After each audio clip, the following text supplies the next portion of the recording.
সদ্য প্রকাশিত লক্ষাধিক এপস্টিন নথি থেকে কি জানা গেল? মার্কিন বিচার বিভাগ ডিওজে প্রয়াত যৌন অপরাধী জেফ্রি এপস্টিন সংক্রান্ত নতুন করে লক্ষাধিক নথি প্রকাশ করেছে।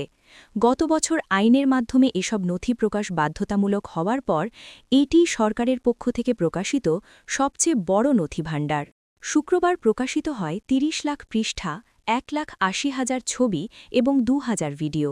এই প্রকাশ আসে সেই সময়ের ৬ সপ্তাহ পরে যখন ডিওজে যুক্তরাষ্ট্রের প্রেসিডেন্ট ডোনাল্ড ট্রাম্প স্বাক্ষরিত আইনে নির্ধারিত সময়সীমা মিস করেছিল, যেখানে এপস্টিন সংক্রান্ত সব নথি জনসমক্ষে আনার নির্দেশ ছিল।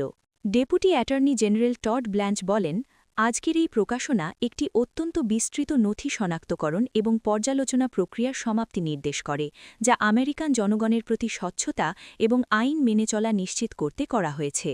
নতুন এপস্টিন নথিতে অ্যান্ড্রুকে নিয়ে বিতর্কিত ছবি।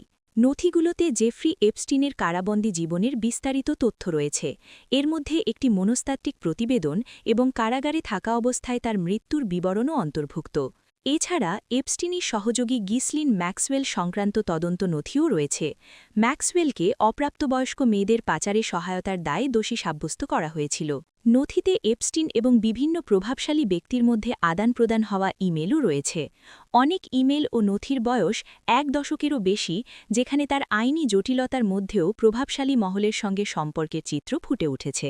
২০০৮ সালে ফ্লোরিডায় একটি ১৪ বছর বয়সী একটি কিশোরীর কাছ থেকে যৌন সেবা নেওয়ার দায়ে বিতর্কিত সমঝোতার মাধ্যমে তিনি দোষী সাব্যস্ত হন। ২০১৯ সালের অগাস্টে বড় পরিসরে যৌন পাচার মামলায় কারাগারে থাকা অবস্থায় এপস্টিন মারা যান। এপস্টিন দ্য ডিউককে রুশ তরুণীর সঙ্গে পরিচয় করিয়ে দেওয়ার প্রস্তাব দেন। নথিগুলোতে ব্রিটেনের অভিজাত মহলের সঙ্গে এপস্টিনের ঘনিষ্ঠ সম্পর্কের বিষয়টি স্পষ্ট হয়েছে। এতে দ্য ডিউক নামে এক ব্যক্তির সঙ্গে এপস্টিনের ইমেল রয়েছে, যাকে ব্রিটিশ যুবরাজ অ্যান্ড্রু মাউন্টব্যাটেন উইন্ডসর বলে মনে করা হচ্ছে। সেখানে বাকিংহ্যাম প্যালেসে নৈশভোজের কথা বলা হয়েছে, যেখানে অনেক গোপনীয়তা থাকবে বলে উল্লেখ আছে। আরেকটি বার্তায় এপস্টিন দ্য ডিউককে ২৬ বছর বয়সী এক রুশ তরুণীর সঙ্গে পরিচয় করিয়ে দেওয়ার প্রস্তাব দেন। ইমেলগুলোতে এই স্বাক্ষর রয়েছে, যার নিচে HRH Duke of York KG লেখা বলে মনে হয়। এগুলো ২০১০ সালের অগস্টের, অর্থাৎ এপস্টিন দোষ স্বীকার করার ২ বছর পরের। সম্প্রতি নথিতে এমন একটি ছবিও রয়েছে, যেখানে সাবেক যুবরাজকে একটি মহিলার ওপর ৪ হাত পায়ে ভর দিয়ে থাকা অবস্থায় দেখা যায়। ২০১১ সালের ফেব্রুয়ারির ইমেলগুলো যুবরাজ অ্যান্ড্রুর সেই দাবিকে প্রশ্নবিদ্ধ করে, যেখানে তিনি বলেছিলেন আগের বছরই এপস্টিনের সঙ্গে সব যোগাযোগ বন্ধ করেছিলেন। তবে এসব ইমেলে কোনো অপরাধের প্রমাণ পাওয়া যায়নি। বিবিসি সাবেক ডিউক অফ ইয়র্ক অ্যান্ড্রুর প্রতিক্রিয়ার জন্য যোগাযোগ করেছে। তিনি বারবার সব অভিযোগ নিষেধ করে আসছেন। সারা ফার্গুসন ও রিচার্ড ব্র্যানসনের নামও এসেছে। কিছু ইমেলে যুবরাজ অ্যান্ড্রুর সাবেক স্ত্রী সারা ফার্গুসনের নামও পাওয়া গেছে।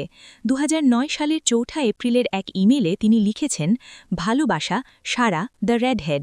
তিনি পাম বিচে থাকার কথা বলেন এবং চায়ের আমন্ত্রণ জানান।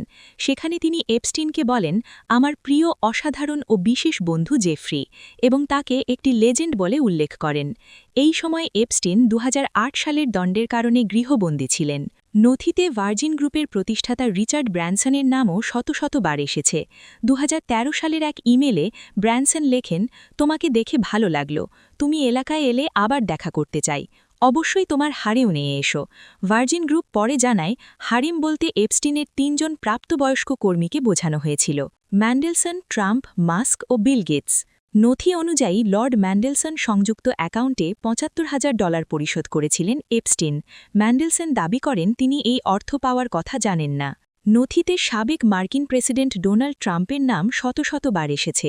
যদিও ট্রাম্প এপস্টিনের সঙ্গে বন্ধুত্বের কথা স্বীকার করলেও সব ধরনের অপরাধের অভিযোগ নিষেধ করেছেন। প্রযুক্তি উদ্যোক্তা ইলন মাস্কের সঙ্গে এপস্টিনের ইমেল রয়েছে। মাস্ক লিখেছিলেন, তোমার দ্বীপের সবচেয়ে উন্মাদ পার্টি কোন দিন? তবে কোনো প্রমাণ নেই যে মাস্ক আসলেই সেখানে গিয়েছিলেন।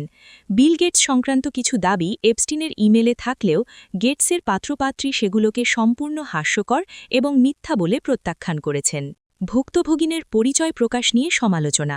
নারী অধিকার আইনজীবী গ্লোরিয়া অলরেড বলেন, নতুন নথিতে অনেক ভুক্তভোগীর নাম ও ছবি প্রকাশ পেয়েছে, যাদের আগে কখনো জনসমক্ষে আনা হয়নি।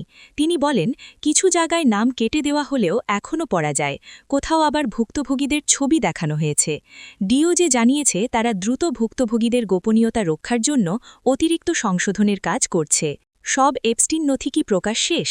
ডিওজে দাবি করছে নথি পর্যালোচনার কাজ শেষ, কিন্তু ডেমোক্র্যাটেরা বলছেন প্রায় ২৫ লাখ নথি এখনও অযৌক্তিকভাবে আটকে রাখা হয়েছে।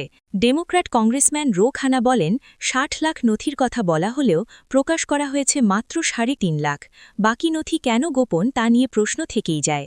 অনেকে মনে করেন এপস্টিনের সঙ্গে যুক্ত ধনী ও ক্ষমতাবানদের রক্ষা করতেই এই বিলম্ব ও গোপনীয়তা। ডেপুটি অ্যাটর্নি জেনারেল ব্ল্যাঞ্চ জানান, বিচারকের অনুমোদন সাপেক্ষে অল্প কিছু নথি ছাড়া এপস্টিন সংক্রান্ত পর্যালোচনা কার্যত শেষ।